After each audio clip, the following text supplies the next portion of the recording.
रात, जब पूरी दुनिया गहरी नींद में डूबी होती है, तभी कुछ कहानियाँ जागती हैं। कुछ आवाज़ें जो सन्नाटे में धीरे धीरे कानों तक पहुँचती हैं। कुछ परछाइयाँ जो अंधेरे में आपका पीछा करती महसूस होती हैं। और कुछ सच जो कभी सामने नहीं आना चाहते। आज की कहानी सिर्फ एक कहानी नहीं है, ये एक ऐसा रहस्य है जिसे सुनने के बाद शायद आप अकेले अंधेरे में बैठना पसंद न करें। तो लाइट बंद कर लीजिए, दरवाज़ा ठीक से बंद है या नहीं एक बार देख लीजिए। और अगर आपको अपने पीछे किसी की आहट महसूस हो तो हिम्मत करके भी मुड़कर मत देखिए, क्योंकि अब शुरू हो रही है द मिडनाइट कहानियाँ सचिन के साथ। भानगढ़ किला भारत का सबसे रहस्यमयी किला, राजस्थान के अलवर जिले में अरावली की पहाड़ियों के बीच स्थित भानगढ़ किला भारत की सबसे डरावनी और रहस्यमयी जगहों में गिना जाता है। यह केवल एक खंडहर नहीं, बल्कि एक ऐसी जगह है जिसके बारे में कहा जाता है कि यहाँ आज भी अजीब घटनाएं घटती हैं। भारतीय पुरातत्व सर्वेक्षण ASI ने यहाँ एक आधिकारिक बोर्ड लगाया है जिसमें साफ लिखा है, सूर्यास्त के बाद और सूर्योदय से पहले प्रवेश वर्जित है। भारत में बहुत कम ऐतिहासिक स्थान ऐसे हैं जहाँ इस प्रकार की चेतावनी दी गई हो। लेकिन सवाल है, क्या सच में भानगढ़ शापित है या यह केवल लोक कथा और डर का प्रभाव है? आइए इस रहस्य की परतें खोलते हैं। भानगढ़ की स्थापना। भानगढ़ नगर की स्थापना 16वीं शताब्दी में आमेर राज्य के शासक के छोटे भाई राजा माधो सिंह ने की थी। उस समय यह नगर व्यापार और संस्कृति का केंद्र था। यहाँ भव्य बाजार, मंदिर, महल और विशाल किले की दीवारें थीं। आज जब कोई वहाँ जाता है तो टूटी हुई हवेलियाँ, खाली गलियाँ और जर्जर मंदिर एक अलग ही वातावरण बना देते हैं। दिन में यह एक ऐतिहासिक स्थल जैसा लगता है, लेकिन जैसे ही सूरज ढलने लगता है, माहौल में अजीब सी बेचैनी भर जाती है। कई स्थानीय लोग कहते हैं कि शाम के बाद यहाँ रुकना ठीक नहीं।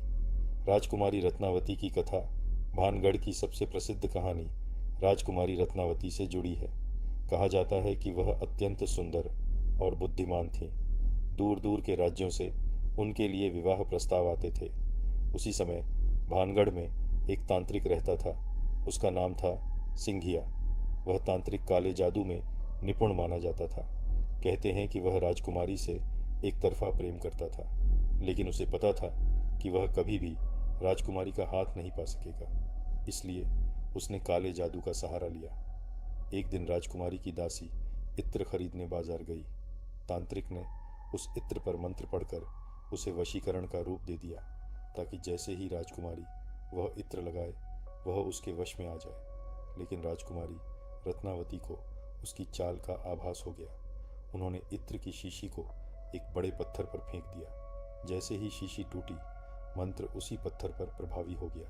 कहते हैं वह पत्थर तांत्रिक की ओर लुढ़कने लगा और उसे कुचल दिया। मरते समय तांत्रिक ने श्राप दिया, भानगढ़ शीघ्र ही नष्ट हो जाएगा और यहाँ कभी भी जीवन वापस नहीं आएगा।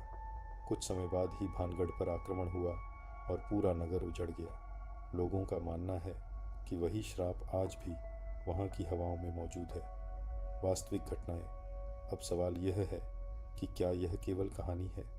कई पर्यटकों और स्थानीय लोगों ने दावा किया है कि उन्होंने वहाँ अजीब आवाज़ें सुनी, घुंघरुओं की झंकार, महिलाओं के रोने की आवाज़ या किसी के पीछे चलने का एहसास।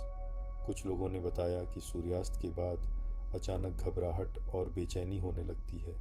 कई बार मोबाइल फ़ोन और कैमरे काम करना बंद कर देते हैं। हालांकि इन दावों का कोई वैज्ञानिक प्रमाण नहीं मिला है। 2009 की घटना। 2009 में कुछ युवाओं ने रात में चुपके से किले में प्रवेश करने की कोशिश की। सुबह जब वे बाहर आए तो उनमें से एक युवक मानसिक रूप से असामान्य व्यवहार करने लगा। उसके दोस्तों ने दावा किया कि रात में उन्हें किसी के कदमों की आहट सुनाई दी थी, जबकि वहाँ कोई नहीं था। हालांकि पुलिस ने इसे डर और अंधविश्वास का परिणाम बताया। वैज्ञानिक दृष्टिकोण। इतिहासकारों का मानना है कि भानगढ़ के उजड़ने का कारण युद्ध और अकाल हो सकता है। किले की संरचना ऐसी है कि हवा चलने पर अजीब ध्वनियाँ उत्पन्न होती हैं। खाली भवनों में गूंज बढ़ जाती है, जिससे लोगों को लगता है कि कोई फुसफुसा रहा है।